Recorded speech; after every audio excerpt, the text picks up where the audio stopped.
Bismillahirrahmanirrahim. Assalamualaikum warahmatullahi wabarakatuh. Bagaimana kabar Ananda pada hari ini? Mudah-mudahan dalam keadaan sehat walafiat. Baik, pada kesempatan kita hari ini kita akan belajar mengenai kompetensi dasar memahami perlunya pemeliharaan alat reproduksi. Nah, apa itu alat reproduksi? Mari kita akan bahas di sini. Ya, tujuan pembelajaran kita hari ini nanti kita akan mengetahui yang namanya memahami perlunya pemeliharaan kebersihan alat reproduksi. Kemudian yang kedua, menjelaskan perlunya pemeliharaan kebersihan alat reproduksi. Nah, itu adalah tujuan pembelajaran kita pada hari ini. Maka dari itu silakan Ananda menyimak video pembelajaran yang sudah Ustadz share di sini ya. Yang pertama, pengertian alat reproduksi. Ya, ini adalah pengertian alat reproduksi. Reproduksi merupakan proses terbentuknya individu makhluk hidup yang baru. Reproduksi bertujuan untuk melestarikan keturunan agar makhluk hidup tidak punah. Misalnya atau contohnya manusia bereproduksi dengan cara melahirkan. Kemudian ayam bereproduksi dengan cara bertelur dan kucing dengan cara beranak. Itu adalah sistem sebuah reproduksi untuk bertujuan melestarikan keturunan. Seperti itu. Itu adalah tadi pengertian dari alat reproduksi. Kemudian selanjutnya di sini mari kita simak bersama-sama. Nah, di sini Tuhan menciptakan manusia itu berpasang-pasangan, bersejenis ya. Pastinya ada laki-laki juga ada perempuan. Antara laki-laki dan perempuan memiliki perbedaan baik dari segi fisik maupun sifat dasarnya. Manusia lahir dilengkapi dengan organ tubuh yang melekat di tubuhnya seperti rambut, kepala dan lainnya. Bisa Anda baca di situ tadi ya. Nah, ada kepala, ada tangan, ada kaki, ada perut dan alat kelamin tentunya. Semua manusia memiliki alat kelamin. Alat kelamin tidak boleh dipertontonkan kepada orang lain. Nah, ini secara garis besar atau bisa nanti Ananda blok di sini ya. Alat kelamin tidak boleh dipertontonkan kepada orang lain. Berganti, pakaian harus berada di dalam kamar atau ruang tertutup. Siapa yang masih tidak mempunyai rasa malu? Pasti semuanya memiliki rasa malu. Dan kalau memiliki rasa malu, pastinya nanti akan ketika kita mau mengganti sebuah pakaian harus berada di dalam kamar atau ruangan yang tertutup. Selanjutnya, yang kedua, cara memelihara alat reproduksi. Nah, ini adalah cara kita untuk memelihara alat reproduksi. Agar alat reproduksi kita selalu sehat, kita harus selalu menjaga kebersihan. Berikut ini beberapa cara yang dapat kamu lakukan untuk menjaga kebersihan alat reproduksi.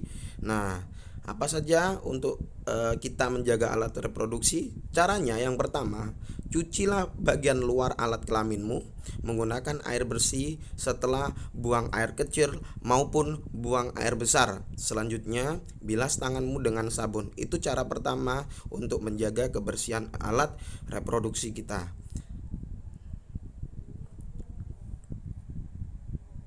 Kemudian yang kedua, pakailah pakaian dalam dari bahan yang mudah menyerap keringat. Nah, pakai apa? Ya, pakai pakaian dalam dari bahan yang mudah menyerap keringat. Pakaian dalam sebaiknya kamu ganti sebanyak berapa kali? Kita ganti sebanyak 2 kali. Harus ditandai garis besar ya nih, sebanyak 2 kali sehari. Hindari bertukar pakaian dalam dengan orang lain. Ya, ini juga harus kalian garis bawahi. Harus ya, hindari bertukar pakaian dalam dengan orang lain karena dapat menularkan penyakit. Apabila kamu menggunakan toilet umum, ini cara yang ketiga, sebaiknya kamu siram dulu area WC-nya atau klosetnya sebelum kita menggunakan WC itu atau menggunakan kloset itu. Gunakan air bersih. Hal ini untuk mencegah penularan penyakit.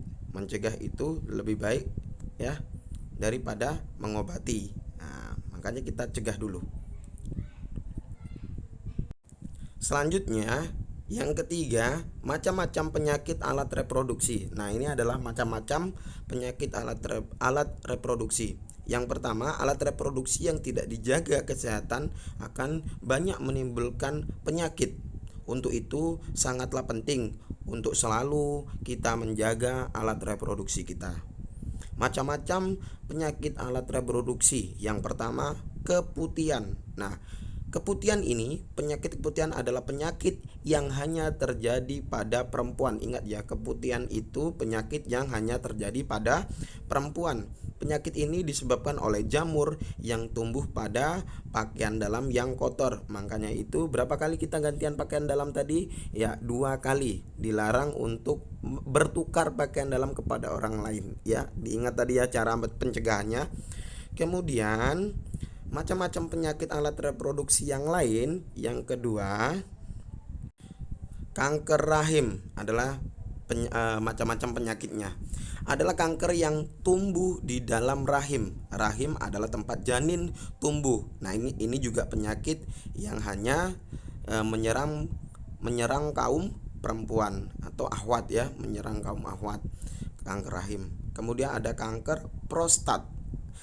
Kanker yang berkembang di bagian kelenjar prostat pada pria. Nah, ini adalah kanker pada pria. Sel kanker prostat dapat menyebar ke bagian tubuh lain, terutama ke bagian tulang.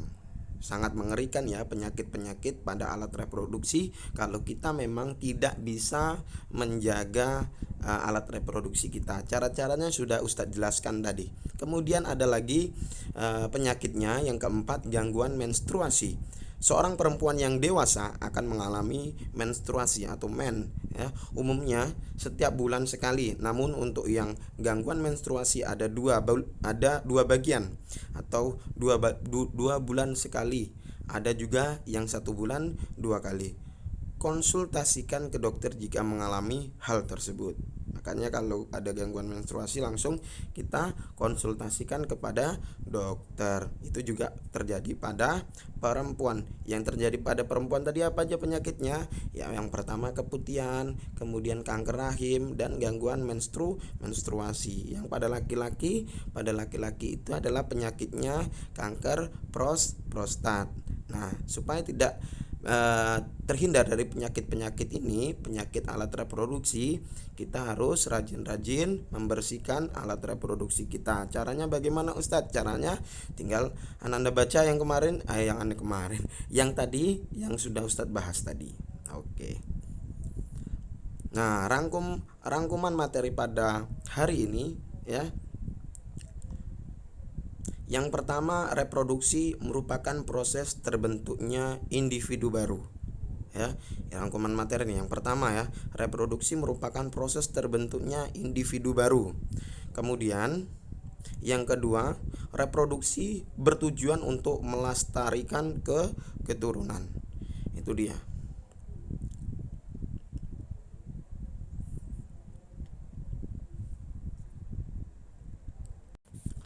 Baik, yang ketiga, alat reproduksi adalah organ-organ tubuh yang digunakan untuk melanjutkan keturunan. Adapun yang keempat, rangkuman materinya adalah berikut beberapa cara merawat kebersihan alat reproduksi. Bisa Anda baca tadi. Setelah buang air kecil atau besar, cuci tangan, cuci bagian luar alat kelamin dengan air bersih. Pakailah pakaian dalam bahan yang mudah menyerap keringat. Siramlah kloset toilet terlebih dahulu sebelum menggunakannya.